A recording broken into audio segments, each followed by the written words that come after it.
우리 씨 믿는 잔치에 어떻게 보면은 이 제3가가 가장 중요하지 않을까 이런 생각을 합니다. 1과 2가에서는 우리가 하나님의 아들 또 예수님이 이루신 그리스도로서의 사역 이런 것들은 우리가 받아들이고 믿어야 되지만은 성령과 교회는 우리가 이렇게 생각하며 살아감으로 땅에서도 천국을 맛볼 수 있는 중요한 신앙의 요소라고 생각합니다. 그런데 우리 한국에는 성령에 대한 참 잘못된 생각이 많고 또 교회에 대한 잘못된 생각이 많아요. 그래서 성령을 신내림 정도로, 그래서 성령 받으면은 능력을 받는다. 아니면 성령 받으면은 어떤 종교적인 몰입 현상을 경험하는 것, 이렇게 오해를 많이 해요. 그리고 교회는 하나의 종교기관이라 생각해서 교회를 통하여 어떤 종교적인 과업을 이루는 것이 신앙생활 잘 하는 것이라고 생각하다 보니까 우리가 예수님이 이 땅에서 이루신 하나님의 나라를 경험하지 못하는 그런 이상한 종교가 되는 것입니다. 먼저 성령과 교회에 대해서 여러분들과 성경을 좀 중심으로 보려고 하는데 오늘 상가는 교재는 완전히 좀 다음번에는 바꾸려고 합니다. 그래서 상가에 있는 성경 구절만 여러분들이 참고하시면 되겠습니다. 먼저 26페이지를 보세요. 26페이지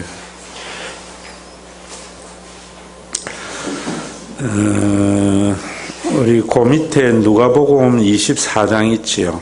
이제 여기서부터 먼저 보게 되는데, 자 이제 저를 보세요. 예수님께서 이 땅에 성육신 하셨어요. 하나님이 육신을 입고 이 땅에 오셔서 우리와 똑같은 생애를 사시다가 예수님이 30살이 됐을 때 자신이 하나님의 아들이라 그랬어요. 자기의 정체성을 드러낸 것이요. 그런데 하나님의 아들이라고 하신 것은 초월적인 능력을 가지고 있는 자라는 의미가 아니고 유대인들에게는 성전을 건축하는 자라다 이런 의미라고 그랬어요.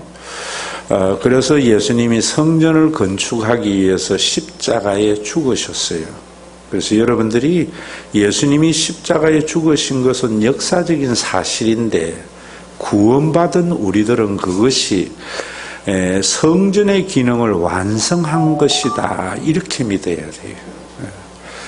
이 부분이 잘못된다고 한국교회에. 그러다 보니까 복음을 제대로 이해하지 못한 한국의 기독교가 되어버린 것입니다. 그리고 예수님이 십자가에 죽으시고 또 예수님은 부활하셨어요. 그래서 지난주일도 말씀을 드렸지만은 예수님의 부활은 단순한 소생 정도가 아니라 하나님의 존재에 대한 표적이라고요. 그리고 그 하나님께서 예수님의 십자가는 성전 건축임을 우리에게 확인해주는 그런 표적이었다. 그리고 예수님은 성천하셨어요. 하늘로 올라가셨는데 그럴 때에도 우리는 이 기상의 하늘 이렇게 생각하면서 거기에 그 하늘이라는 것은 내재 시간과 공간 여기에서 초월의 세계로 가신 거예요. 초월의 세계로 완전히 해기하신 거예요. 그리고 예수님께서는 성천하시고 우리에게 하시는 약속이 뭐였는가 하면은 바로 누가복음 24장에서부터 있는 거예요. 누가복음 그 24장에 여러분들이 보시면은 49절에 볼지어다 내가 내 아버지께서 약속하신 것을 너희에게 보내겠다. 아버지께서 약속하신 것이 뭐냐면 성령이에요. 예수님은 성천하시면서 무엇을 보내겠다고 약속하셨는가 하면 성령을 보내셨어요. 왜 성령을 보내셨는가? 너희는 위로부터 능력을 입히울 때까지, 위로부터, 하나님으로부터 능력을 덧입기 위해서. 자, 그러면 여기에서도 하나님으로부터 능력을 덧입는다는 것도 우리가 초자연적인 능력을 가진다라고 부흥사들이 이 말씀을 해석해요. 그런데 그렇지 않아요. 이제 이런 부분을 오늘 해결해야 된다. 어쨌든 간에 예수님께서 왜 성천하셨는가?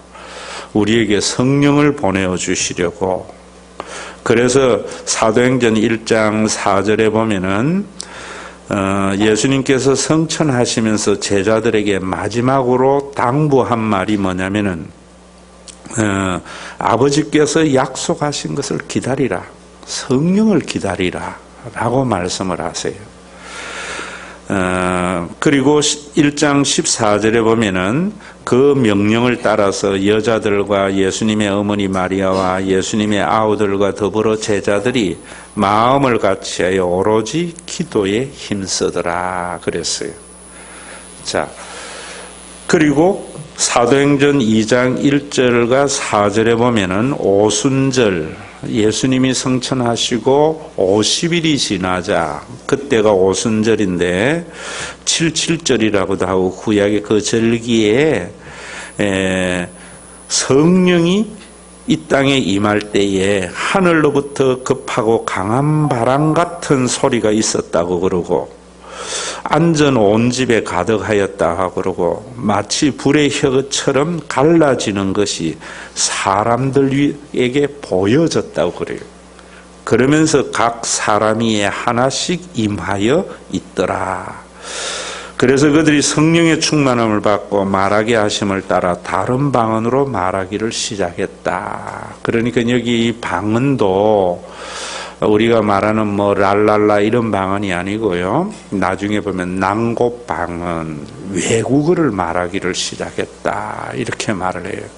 자, 그러면은 여러분들이 이 말씀에서 우리가 가지고 있는 오해 중에 하나가 우리 기독교인들은 어떤 일을 하기 전에 성령의 능력을 덧입히울 때까지 기도해야 된다. 특히 저도 신학교에 갈 때에 뭔가면은 성령의 능력을 덧입고 사역을 해야 된다. 자기 힘으로 하면 안 된다. 이래서 저도 처음에는 이 성령의 능력을 덧입어서 또 특히 제 아버지는 성령의 은사가 굉장히 강했던 분, 신유의 은사가 굉장히 강했던 부흥사였기 때문에 나도 성령만 받으면은 손 얹으면은 병자가 낫고 이런 어떤 기적을 통해서 목회를 하려고 삼각산이라 하죠. 저 북악터널 위에 그게 정말 저 많이 올라갔어요. 그리고 산기도 엄청 했어요.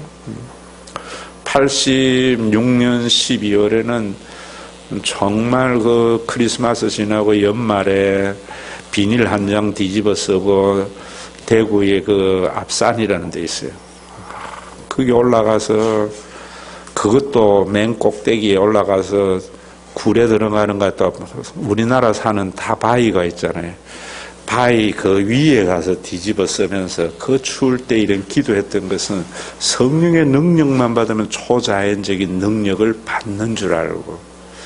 그런데 왜 이런 오해가 생겼는가 하면은 여기에 지금 이 사건은 여러분들이 성경을 항상 보면서 성경에 기록된 사건들은 구속사적인 사건이에요.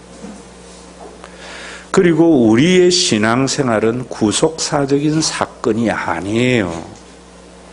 이 말에 대한 제대로 된 이해가 있어야 되는데 예수님이 이 땅에 성육신 하신 것은 구원사적 사건이에요. 그거는 한 번이에요. 그래서 그건 성경에 기록이 되어져 있는 거예요. 그런데 예수님이 십자가에 달려 돌아가심도 구원사적 사건이에요. 사도행전 2장 오순절에 성령이 임하신 것은 예수님이 성천하시면서 성령을 보내어 주시겠다고 약속하신 그 성령이 이 지상에 강림한 예수님의 성육신의 사건과 같은 사건이에요. 여러분들 이걸 오해하면은 지금도 우리가 기도하면은 신내림 받듯이 성령 받아서 능력 받는다 이래 돼요. 그러면은 기독교에 많은 오해가 생기고 예수님으로 인한 구원이 우리 속에 구체적으로 나타나지 않아요. 우리 한국에도 보세요. 우리 교회도 이 환자들이 많이 있고 한데 성령 받아서 능력으로 암을 고치고 또 뭐 치유 사역하고 이런 것이 교회가 하는 사역인 줄 알아요.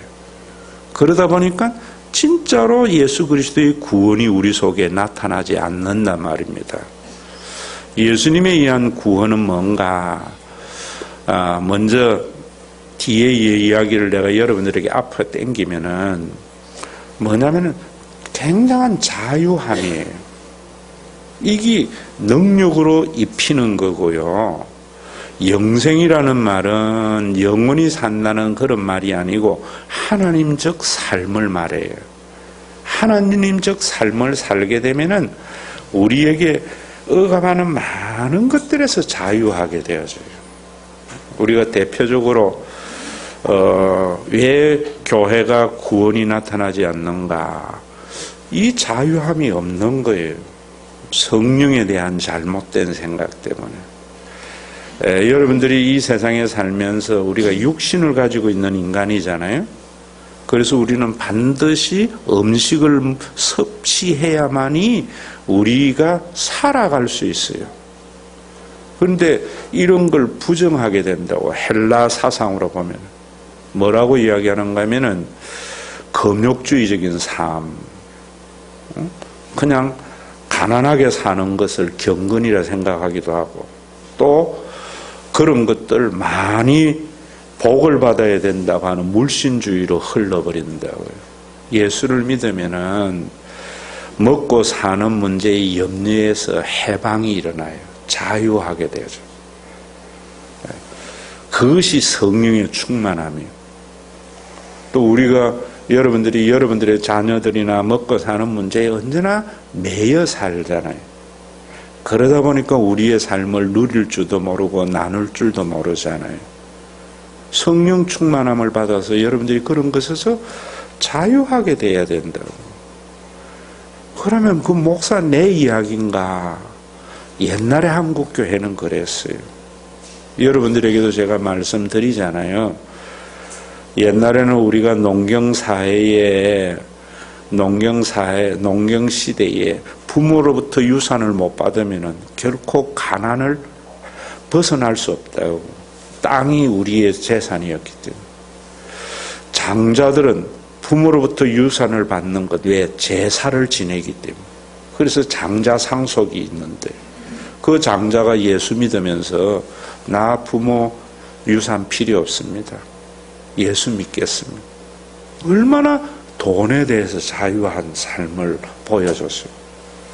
그랬다가 동생들이 어떻게 해서 나는 부모에게 돈 한 푼 더 받으려고 못 받아서 불평했는데 우리 형님은 가질 수 있는 자격이 있는데도 그걸 포기할 수 있는가? 그 안에 뭐가 있는가? 이런 것들이에요. 참 이런 이야기 할 걸 많아요. 또 우리는 우리의 감정에 매이잖아요. 그 감정이 뭐냐면은 이번 주일도 여러분들에게 이 부분에 대해서 설교하겠지만 지금 준비가 되어져 있는데 명예욕이 있거든요. 남이 나를 어떻게 말하는가 이런 것들이 우리 속에 있는 자기에 대한 욕구라고요. 그리고 또 소속감. 그래서 왕따라는 것도 일어난다. 이런 것들이 해결이 되어진다.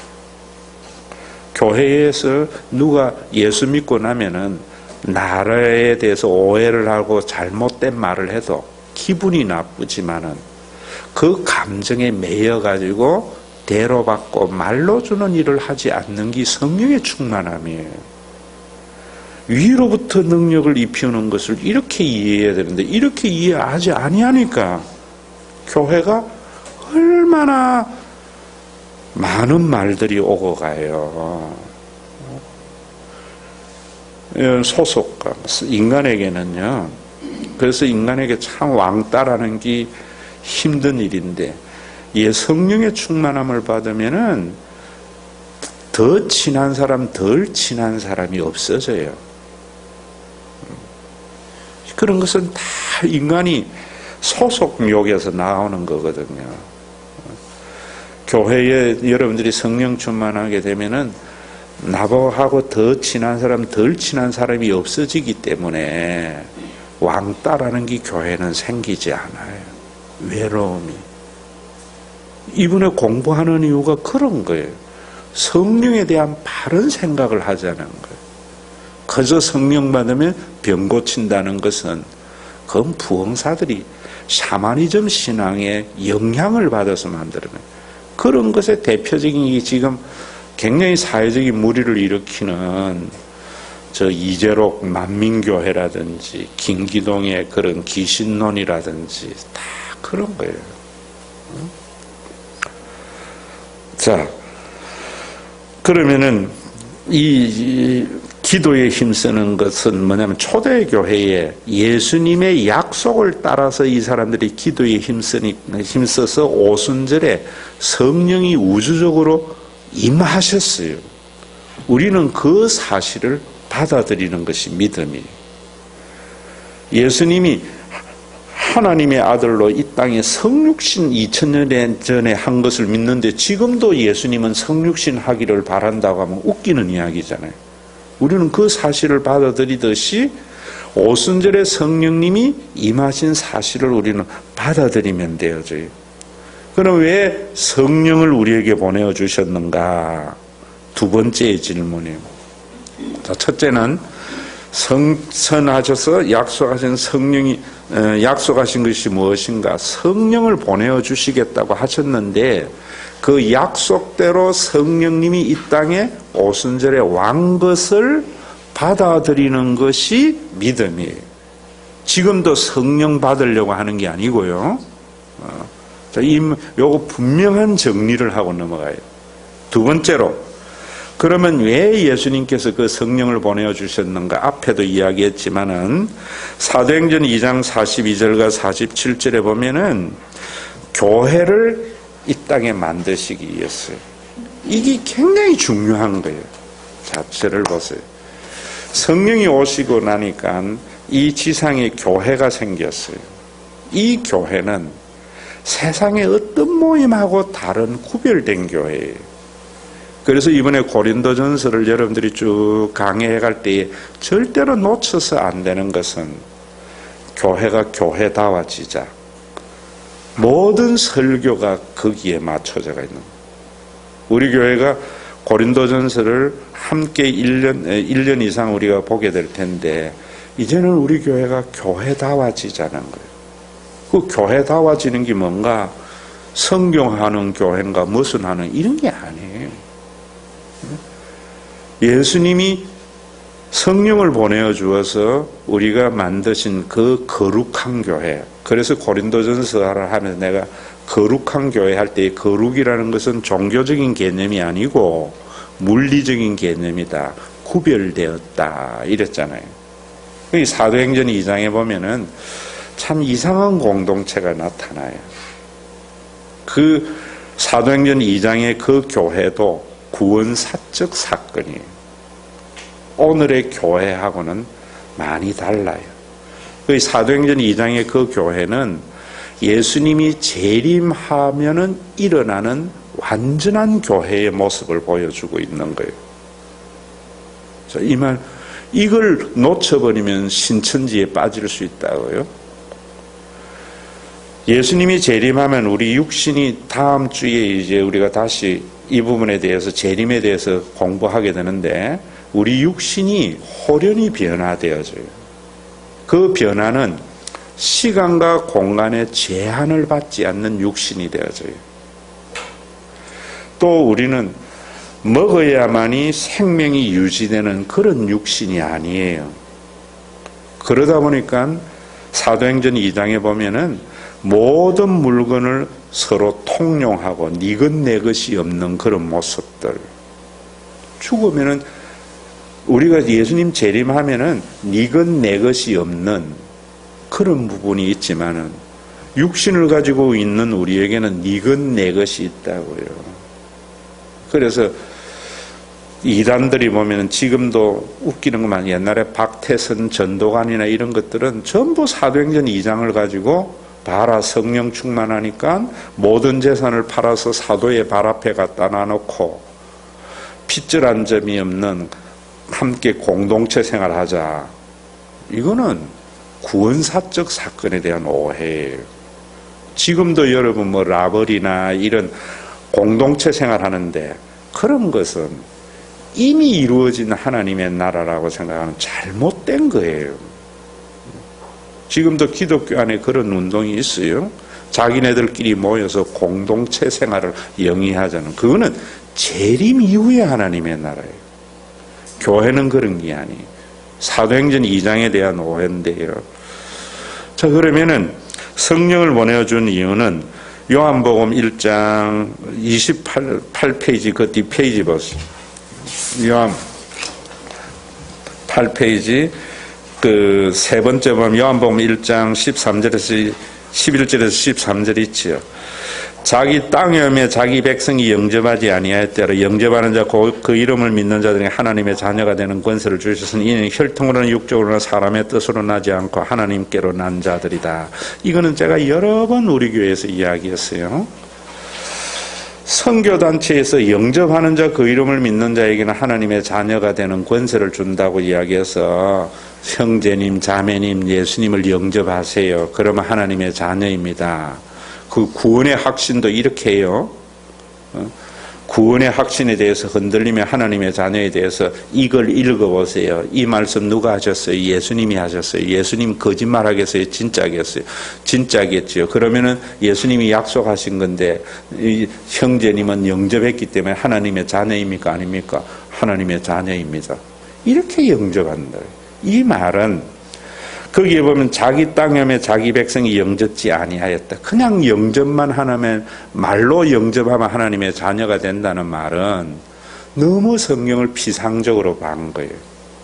지금 우리 한국에 왜 우리가 이런 앞에서 이야기했던 자유함이 일어나지 못하고 그 자유함으로 인한 사랑의 공동체가 세워져서 여러분들의 삶에 평안이 일어나지 아니하는가 하면은 이 영접에 대해서 잘못 이해하기 때문에. 그래서 한국의 기독교는 어떻게 보면 유대교와 참 유사해요. 가만히 보세요. 한국의 기독교는 거의 유대교예요. 여기에 보면 자기 땅에 오매 하나님의 아들 예수님이 자기 땅 유대인들 가운데 왔다는 거예요. 그런데 그들은 영접하지 않았다는 거예요. 하나님의 아들을 아들로 영접하지 않았다는 거예요. 왜 영접하지 않았다 해서 두 번째 시간에 제가 이야기했죠. 그들은 성전에 대한 생각이 잘못되었기 때문에. 그들은 돌로 지은 성전이 성전이고 그 안에 짐승을 잡아서 드리는 것이 제사라고 생각했기 때문에. 예수님은 그 성전은 하나님의 거처지로서 제사는 하나님과의 관계에 회복에 있다. 그것을 그러려면은 자기네들이 생각했던 그 성전과 제사에 대해서 부정을 해야 돼요. 그걸 부정하지 아니하려고 예수님을 그 유대교의 전통과 간섭을 유지하기 위해서 예수님을 거짓 선지자로 모아서 십자가에 못 박아 죽인 것을 지금 말하고 있는 거예요. 그러면 한국의 기독교가 유대교와 비슷하다는 말이 이런 말이에요. 우리 한국의 기독교는 돌로 지은 예배당을 성전이라 생각해요. 그리고 주일날 와서 예배를 드리는 것을 제사라고 예전이라고 생각하면서 돌로 지은 예배당과 예배를 드리는 것을 굉장히 중요시 여겨요. 그런데 그 안에 예수님은 없단 말이에요. 왜 없는가? 이런 부분도. 여러분들이 예배를 드릴 때에도 예배를 드리고 나면은 여러분들이 예배의 형식에 참여하는 것으로 끝나버리는 교인들이 너무나 많아요. 그래서 신앙이 성숙하지 않는 거예요. 그래서 예배에 참여하기 위해서 주일 성수 안 하면 하나님께서 벌 받는다고. 누가 봐라고 어느 권사가 주일 성수 안 하고 안 믿는 남편 따라서 놀러 가다가 자동차가 뒤집어져가지고 다리 부러졌다고 이런 이야기나 옛날에 했다고. 그러니까 예배는 뭐냐면 하나님과의 관계의 회복인데 우리가 한 주간 살다 보면은 하나님이 주인 되심을 잊어버리고 내가 내 힘으로 살아가다 보면은 감사가 없잖아요. 불평이. 주일날 딱 와서 예수님이 십자가에서 하나님의 아버지 되게 하신 것을 받아들이면서 그 신앙의 고백으로 한 주간을 보면서 내가 산 게 아니구나. 하나님의 은혜의 손길이구나. 그거 회복하는 것이요. 다음 주에 살아갈 때에도 또 걱정이 있지만 하나님이 아버지 노릇해 주실 것을 기대하는 그 기대감을 회복하는 게 예배거든요. 그래 되면 내가 수고한 걸 누릴 줄도 알고 다른 사람과 나눌 줄도 아는 놀라운 의로운 삶이 전혀 회복이 안 되는 거예요.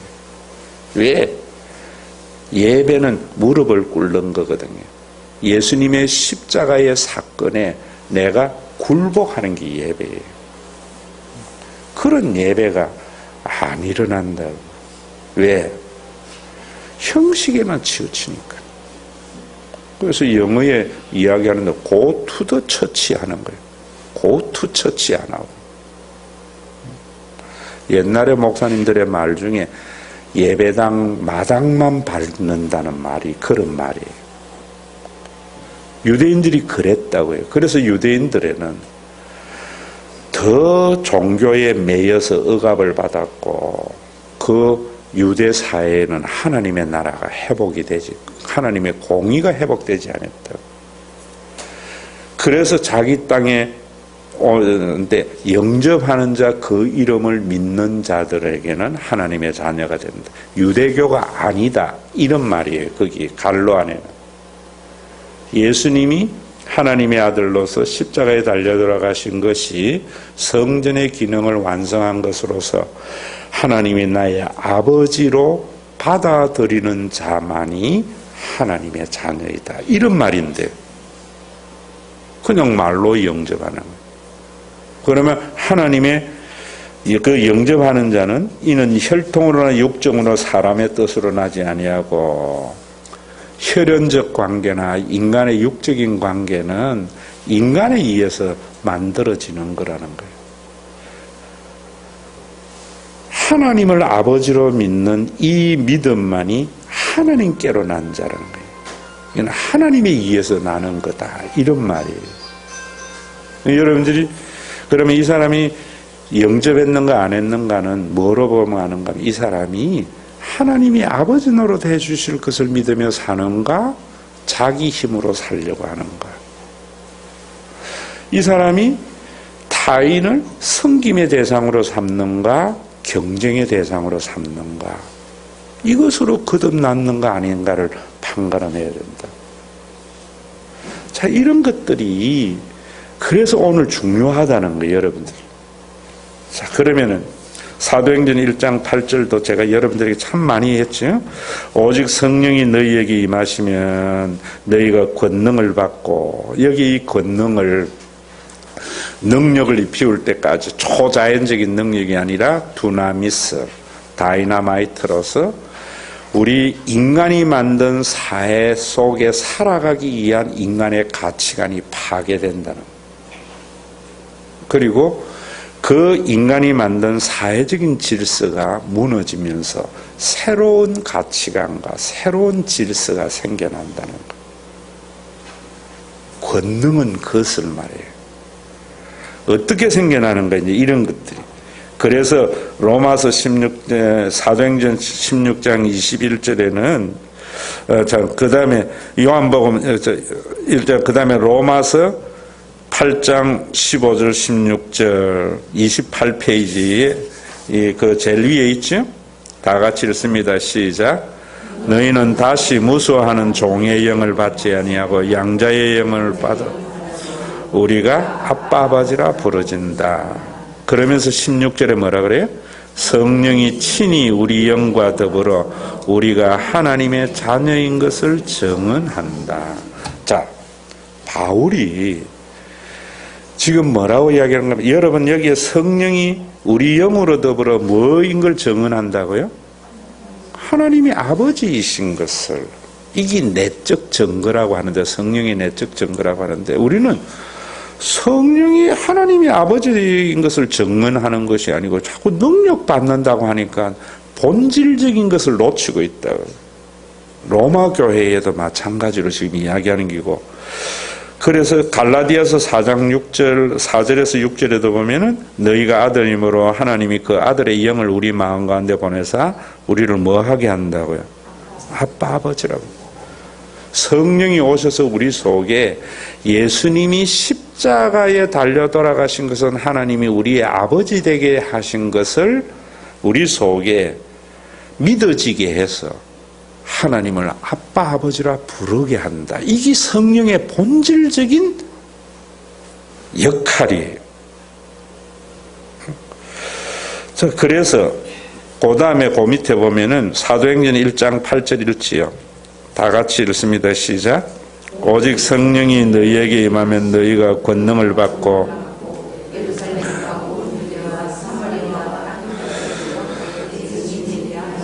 예수님이 성령을 받도록 기다리라 그랬죠. 능력이 입힐 때까지. 그 능력이 뭐냐면은 앞에서 이야기한 두나미스, 하나님의 아버지로 받아들임으로 말미암아 새로운 가치가 생겨나요.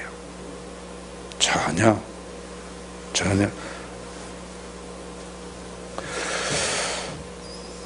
그래서 사도행전 16장 21절 다 같이 읽습니다. 시작. 로마 사람인 우리가 받지도 못하고 행하지도 못할 풍속을 전한다. 자, 저를 보세요. 목사님의 설교를 들으면은 저 말씀대로 살면은 우리가 제대로 살 수 있을까? 이런 마음이 생겨야 돼요. 육적으로는. 아멘 하는 것은 그거는 잘못된 거예요. 여러분들이 바울이 복음을 전할 때에 참된 하나님의 아들 그리스도를 전하니까 로마 사람인 우리가 받지도 못하고 받아서도 안 되는 걸 전한다 그랬어요. 왜냐하면 로마는 힘이 덕목이거든요. 팍스 로마나 절대적인 힘 속에 나타나는 평학, 굴종으로 인한 그게 대표적인 게 북한이잖아요. 김정은이의 절대적인 힘에 의해서 거기에는 일사불란하잖아요. 그게 팍스 로마나예요. 지금 대한항공의 문제도 다 그런 문제예요. 사람들은요, 힘을 가장 중요한 덕목을 가져요. 여러분들이 자녀 좋은 대학 보내려고 하는 것도 뭡니까? 힘을 기르려고 하는 거죠. 여러분들이 직장에서 돈을 많이 벌려고 하는 것도 힘을 가지려고 하는 거예요. 그래서 남들 위에 군림하고 소비의 즐거움으로 살려고 하는 거예요. 이게 세상이에요. 세상이에요. 그런데 예수님은 뭐라고 하는가 하면 우리가 종이 되어라. 섬김을 받으려 하는 자는 도리어 섬겨라. 황금률. 엄청난 이야기를 하는 거예요. 엄청난. 그러니까 오늘날 교회에 와서 전부 여러분 예수 믿고 복 받고 잘 되고 병 고치고 전부 로마의 가치관을 전하는 거예요. 여러분들 예수 믿고 난 뒤에 그 가치관이 무너졌어. 하나님의 아버지 되심을 알아서. 실제로 여러분들에게 제가 이야기하고 싶은 것은 여러분들이 자녀 좋은 대학 보내려고 애쓴다고 됩니까? 공부도 타고난 능력일 거예요.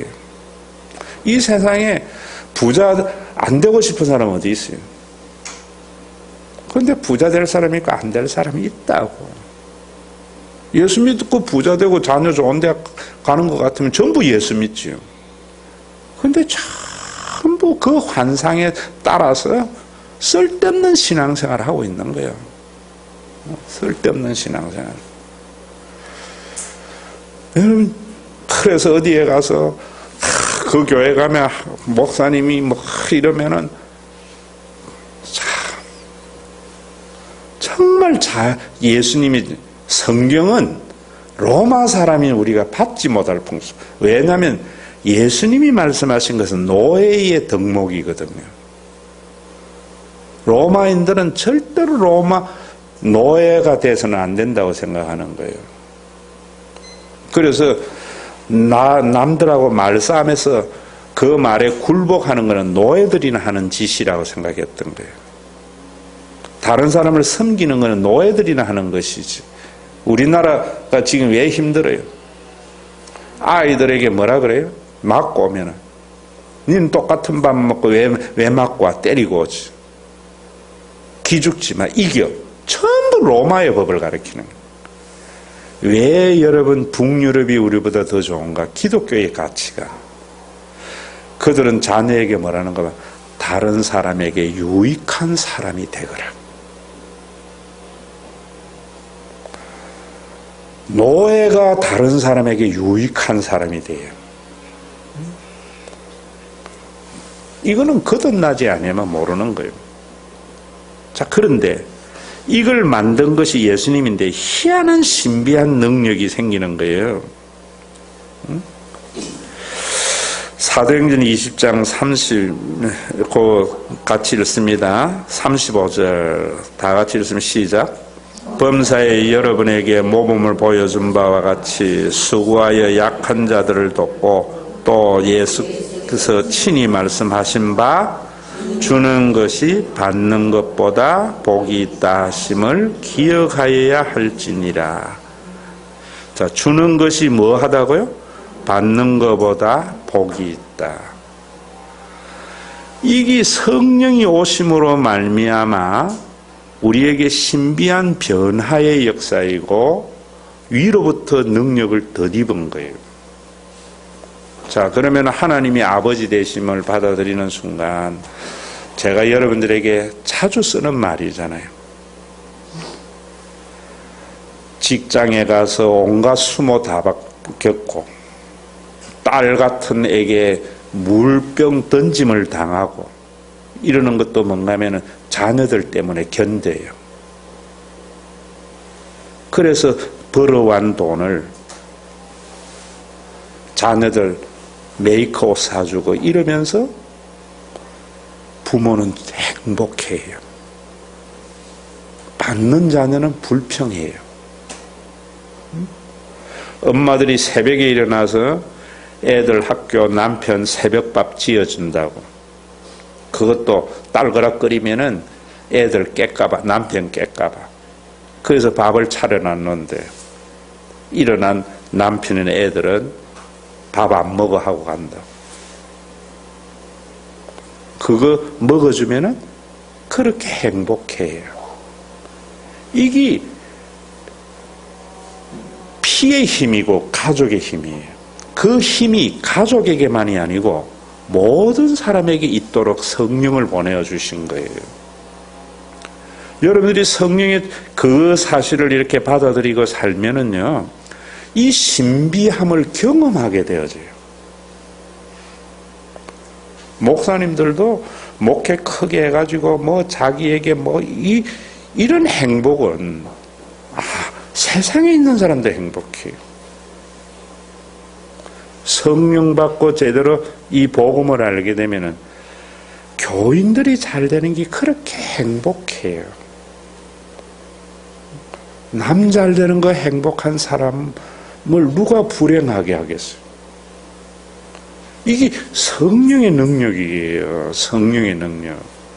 여러분들이 이런 삶을 살기 위해서 예수님이 십자가에서 우리를 하나님이 아버지 되게 하신 것을 받아들이라 라고 했고, 그것을 내적으로 성령이 오셔서 우리에게 증거하고 그 삶을 경험하게 하는 거예요.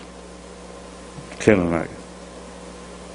자, 그러면은 성령께서 이렇게 우리에게 변했는데 그 성령이 오셔서 하신 것이 왜 교회를 만들었는가? 이제 그 앞에 26페이지로 다시 와봤어요. 그 교회는 영원한 가족의 공동체예요. 요한복음 14장 16절에 보면은 내가 아버지께 구하겠으니 또 다른 보혜사를 너희에게 주사 영원토록 너희와 뭐 한다고요? 함께 있게 하겠다. 자, 여기 잘 보세요. 예수님은 보혜사예요. 성령은 또 다른 보혜사예요. 보혜사라는 말은 곁에 있는 자, 이런 말이에요. 이 말은 변호사에 가장 가까운 말인데 이 지상에 존재하는 말이 아니에요, 사실은. 그래서 번역이 안 되는 말이에요. 이 파라크레토스, 곁에, 크레토스, 함께 있는 자라는 말인데요. 너희와 함께 있도록 성령을 보내어 주신다는 거예요. 그러면은, 자, 이 말이 우리 한국에는 뭔가 하면은 자꾸만 하나님이 나와 함께 하셔 라고 생각하는 것이 임마누엘인 줄 알아요. 그러면 기독교는 관념의 종교가 되는 거예요. 그래서 누군가가 뭐 하면은 하나님이 함께 하시는데 뭐 겁내 이런다고. 그러면 기독교는요, 성육신 교리가 있는 종교가 안 돼요. 너희와 함께 있도록 하기 위해서 성령을 보내어 주셨는데 성령이 무엇을 만들으셨어요? 교회를 만드셨어요. 그러면 하나님이 함께 하심을 뭐로 확인하는가 하면 교회를 통해서. 이걸 놓치고 있어요, 한국 교회가. 이걸 놓치고 있어요. 여러분, 그 교회가 또 누군가? 자기가 교회인 줄 몰라요. 우리 교회의 조직 기관이 교회인 줄 알아요. 교회는 여러분들 자신이에요. 그러면은 여러분들이 우리 양순봉 권사님에게 하나님이 함께 하시면 뭔가 하면은 여러분들이 권사님과 함께 하는 것을 통해서 하나님이 함께 하심을 드러내셔야 돼요. 그런 것들이 교회에 있는 신방이나 다양한 사역들이 하나님이 함께 하심을 나타내는 거예요. 한국에 제일 많이 잘못된 게 뭐냐면 바로 임마누엘 신앙에 대한 잘못이에요. 기독교가 유일무이한 교리가 성육신 교리예요. 어디에도 없는 초월자가 우리 가운데 내재하는 것. 제가 여러분들에게 이 사람이 거듭났는가 성숙됐는가 하는 것은 그 안에 하나님이 보이는가 안 보이는가요? 그 안에 하나님이 보이는 것은 고린도전서 할 때도 제가 이야기했잖아요. 자기를 욕하고 이런 사람을 때문에 감사하는 것, 이런 게 보이는 게 그 안에 하나님과 우리가 구별된 거예요. 좀 이익이 되면 이랬다가 손해가 되면 해가닥 뒤집어, 이런 건 전부 인간이죠. 처음과 나중이 변화가 없는 사람. 여러분, 사람이 어떻게 안 변해요?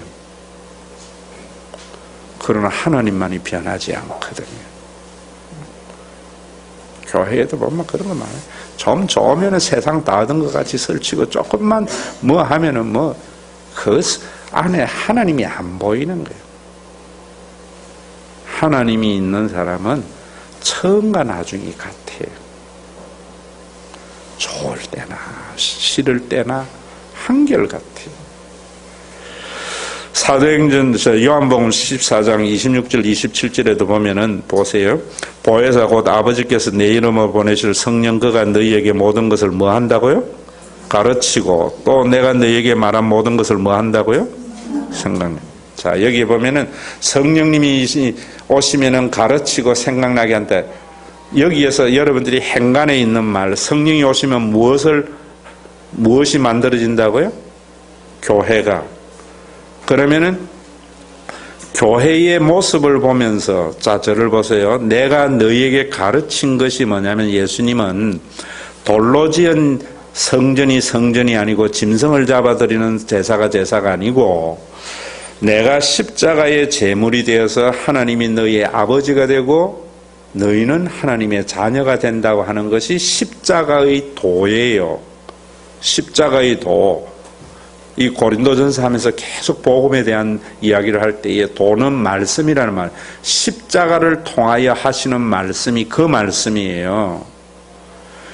그것을 깨닫게 한다.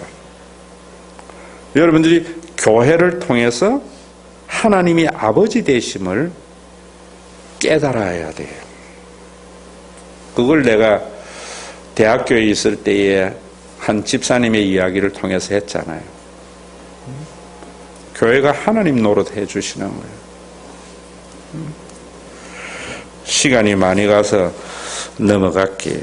자, 그리고 16장 14절에 그가 내 영광을 나타낸다. 내 것을 가져 너희에게 알게 한다. 여기에 영광도 제가 이야기했잖아요. 좋은 명성이 아니라 했지요. 예수 믿고 복 받은 걸 말하는 게 아니고 하나님의 본질, 영광은 하나님의 본질을 말해요. 하나님의 본질이 뭐냐?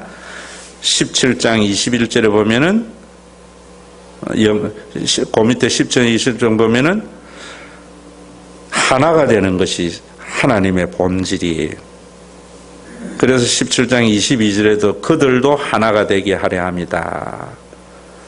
자, 여러분 보세요. 교회가 하나님을 드러내는 것이 하나가 됨이에요. 그런데 오늘날 우리 한국교회 보세요. 세계교회 보세요. 왜 교파가 그래 많아? 왜 교회끼리 그렇게 싸워? 무엇이 없는 거예요? 하나님의 영광이 없는 거예요. 그 이유가 뭔가 이번 주 설교에서 이제 그런 이야기를 하게 되는 거예요. 자, 천주교는 여러분 보세요. 무조건 비판하면 안 돼요. 천주교는 가장 중요한 구원론이 잘못됐지만은 교회론은 제대로 가지고 있어요. 우리가 사도행전에서 사도신경이 고백할 때에 거룩한 공회, 그 말이 영어로는 홀리 카톨릭, 카톨릭이라는 말은 보편적인 교회, 이 말은 뭐 모든 교회가 하나의 교회다 이런 말이에요.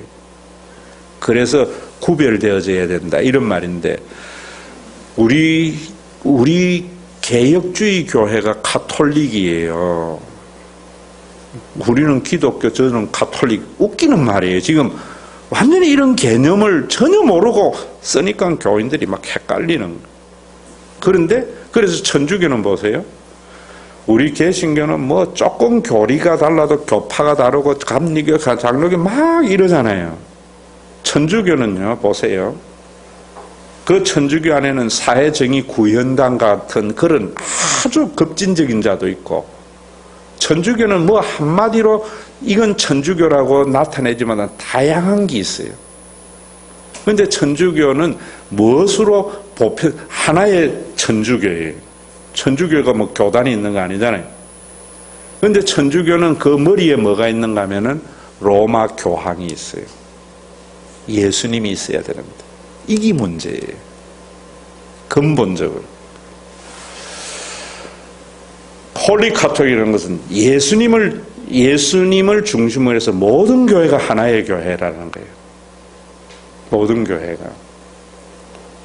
그러면은 우리 개혁교회가 그래야 되는데, 우리는 실제로 한국 교회의 모습에 보면은 교황이 7만 명이야.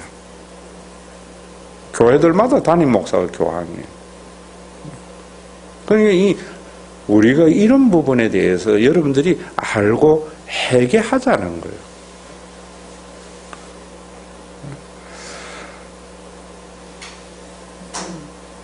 영원교회 목사님이 우리 교회에 주일 오후에 좀 얼굴이 좀 굳어서 와서 저보고 목사님이냐고 해요. 그렇다고 하니까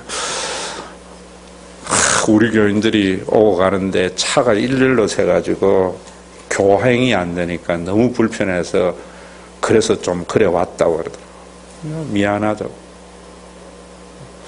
제가 잘 이야기해서 하겠다고. 그러면서 저는 앞으로 사실은 우리 교회가 인직식 할 때에 주님의 교회하고 영원교회 목사님 와서 축사 격려사를 한번 하게 하려고 그래요. 경쟁의 대상이 아니잖아요. 이게 가톨릭의 생각이에요. 하나됨이 중요해요. 그래서 요한복음 17장 15절 다 같이 읽습니다. 시작. 내가 비옵는 것은 그들을 세상에 데려가기 위함이 아니요 악에 빠지지 않게 보존되게 하기 위함이다. 예수님이 우리를 천국에 데려가기 위해서 오셨다고 그래요. 악에 빠지지 않게 보존되도록 하게 했다 했어요. 여기 악도 뭐 예배 안 드리고 뭐 이런 거, 악은 성경이 악은 인격이 되면 사탄이 되어져요. 그래서 우리가 악에서 구하옵시고 주기도문 할 때에도 그때는 사탄의 악한 일에서 우리를 구해달라는 이야기인데, 사탄의 악한 일이 뭐냐면은 사탄이라는 말은 분열자예요. 우리가 서로 분열되고 나누는 것에서 우리가 보존되도록 주님이 한 거예요. 그래서 여러분 보세요. 창세기에 보면은 원래 창세기 5장과 나중에 10장에 가보면 족보가 나오잖아요. 원래 다 아담과 하와의 하나의 후손이 찢어지고 갈라져요. 이제 죄악이 점점 관영해져 가는 것을 보여주는 거거든요. 나뉘어지는 것은 어쨌든 나누어주는 것은 사탄의 역사예요. 하나됨은 성령의 역사예요. 그 하나됨에도 로마와 같이 힘에 의해서 하나되는 것은 사탄의 역사예요. 힘에 의해서. 이런 것도 이야기 참, 교회란 뭔가. 갈라디아서 3장 27절, 이제 교회란 뭔가에 대해서, 그래서 그 뒤에 보면, 교회란 무엇인가, 갈라디아서 3장 27절, 28페이지에 있습니다.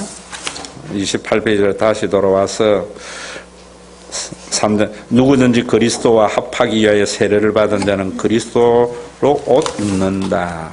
여기 그리스도와 합하기라는 말은 그리스도 속으로라는 말이에요. 전치사가. 자, 그러면 저를 보세요.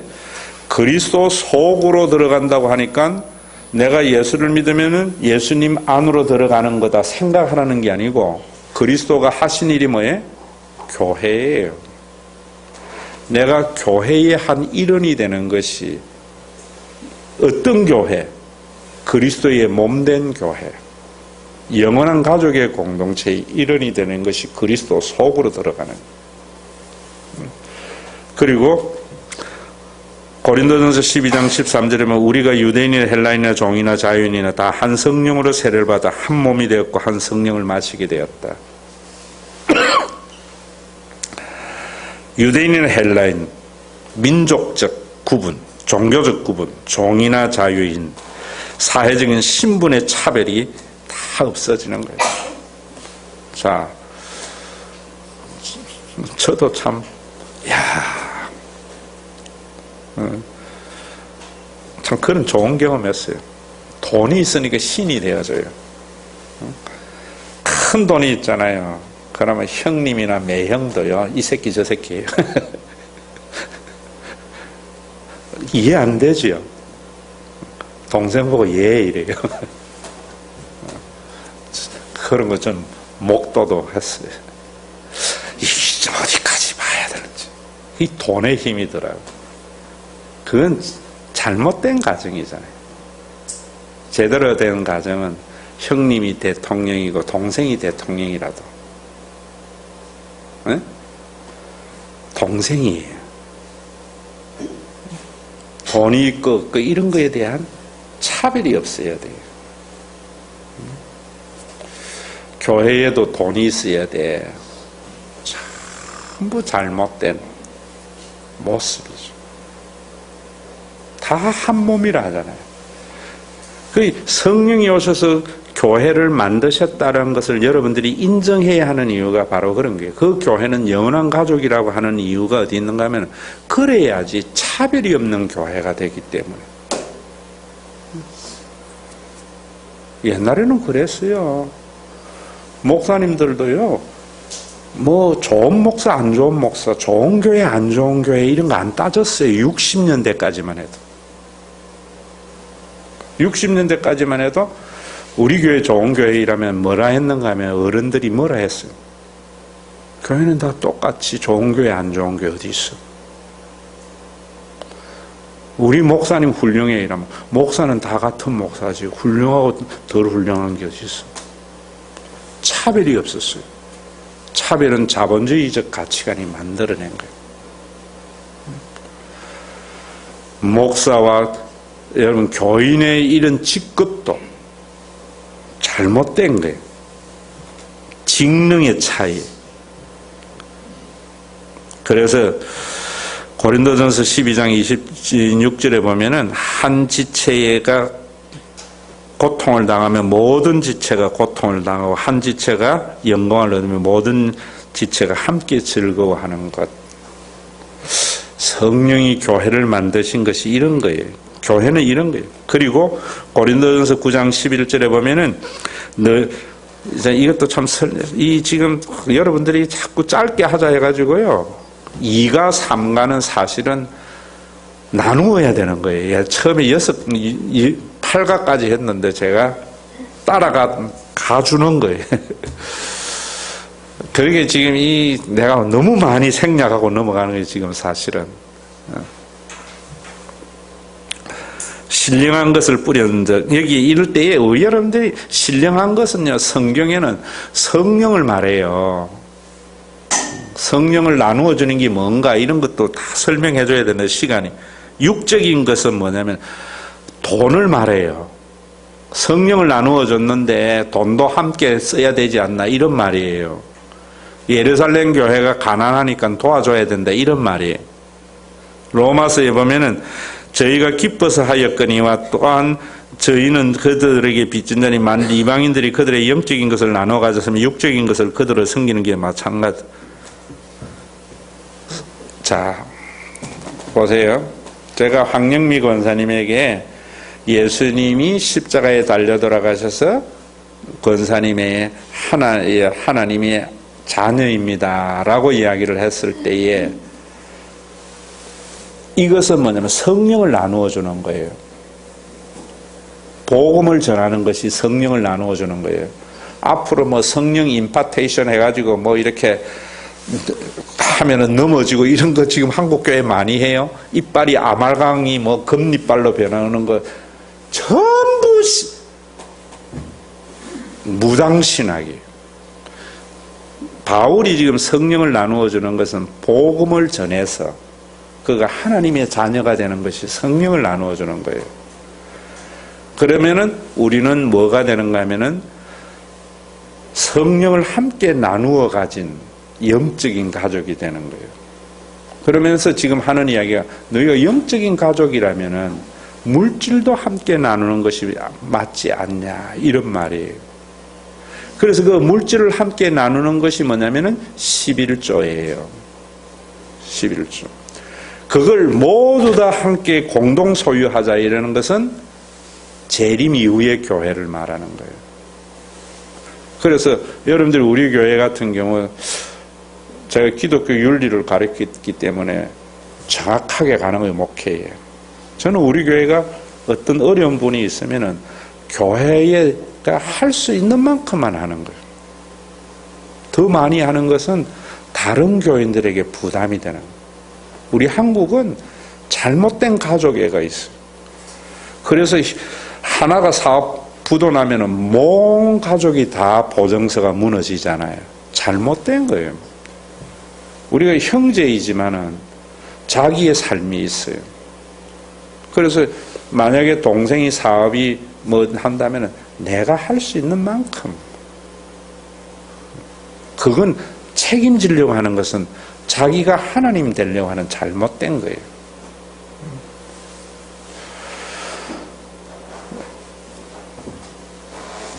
그 다음에 이야기를 좀 하자면 어떤 교회가 돼야 될까? 그래서 우리 교회가 지금 여러분들이 조금 더 커져야 하는 이유는 그렇게 난 거예요. 여러분들에게 어디를 읽는가 하면 요거 읽고 이제 마칩시다. 27페이지. 교회가 소말리아 혹은 남미 국가와 같은 교회가 될 것인가? 소말리아는 남미의 이런 콜롬비아 이런 데는 여러분들이 시민권 주면은 받겠어요? 안 받겠어요? 안 받아요. 뭐 하기 위해서 받아요? 자기의 국제학교 보내려고. 외국인 시민권 가지면은 줘도 안 해요. 중국과 같은 교회는 뭔가? 나라는 굉장히 강한데 국민은 가난한 것이 중국이. 미국은 어떤 나라인가? 잘 사는 사람만이 좋은 나라예요. 북유럽은 어떻는가? 모든 사람이 잘 사는 나라. 우리 교회가 제가 모르겠어요. 내 대에 될지 내 다음 대에 될지 몰라도 저는 처음에는 우리 교회가 자꾸 성장해야 된다는데 요즘 금년에 고린도전서를 준비하면서 쭉 하는 것을 보면 모든 교인이 11조를 하는 교회 자꾸 생각이 이렇게 되어져요. 모든 교인이 11조만 하면은 정말 부유함을 함께 나눌 수 있는 교회가 되어져요. 그래서 여러분들에게 10의 3의 이야기도 했고 형제지간에도 여러분들이 이 부분은 분명히 가져가요. 내가 할 수 있는 만큼만 하면 돼요. 그 대신에 내가 잘 살게 될 때에 가령 이런 거 있잖아요. 우리 가족이 만약에 해외에 여름 휴가 간다. 그럼 못 사는 형제도 데리고 가는 게 좋아요. 목요일날 성경 공부하는 데에 김신현 목사의 사모 같은 그런 교회, 그런 가족을 저는 지향해요. 김신현 목사는 목사니까 가난하잖아요. 처제가 부자예요. 그래서 지난번 여름에 미국에 가면서 그 목사님에게는 10만 원만 내게 하고 나머지는 자기가 다 돼서 이래 갔다 왔다더라고. 재산 모두에서 n분의 1 하는 거 아니에요. 부유함을 함께 나누면서 또 우리가 도와줘야 할 때는 그런 것들이 지향하는 교회예요. 자, 그 뒤에 이거 정말 오늘 여러분들에게 자세히 설명을 했어야 되는데 29페이지 한국 기독교인들이 고쳐야 할 신앙 읽고 마치겠습니다. 다 같이 읽습니다. 종교적 전통만 강조하고 따르게 하는 신앙은 개혁신앙이 아니라 수구신앙입니다. 성경은 공산주의도 자본주의도 아닙니다. 성경을 자본주의나 민주주의와 동일시하는 것은 잘못입니다. 실제로 성경을 자본주의와 동일시하여 자본주의 유익의 열매를 따먹었지만 점차 자본주의의 어두운 점이 부각되면서 그 책임까지 교회가 지고 있는 안타까운 현실 가운데 있습니다. 제가 여러 번 이 이야기는 했지요. 한국에 복음을 전해준 미국 선교사들에 의해 전래된 미국 기독교 신앙의 한계를 뛰어넘어 성경의 본질로 돌아가야 합니다. 성경은 자본주의도 공산주의도 자본주의도 아니고 성령 충만입니다. 성령 충만 역시 종교적인 몰입 현상이 아니라 예수 그리스도의 구원을 믿음으로 받아들이는 것이고 그 사실에 지배받는 사람이라는 것도 잊어서는 안 됩니다. 성령 충만함은 하나님이 아버지 되심을 믿는 신앙이고 타인을 가족으로 여기며 사는 것이 성령의 지배함을 받는 것이고 그 신앙의 가치가 커져갈수록 성령의 충만함과 성숙된 그리스도인이라 할 수 있습니다. 여기까지 합시다.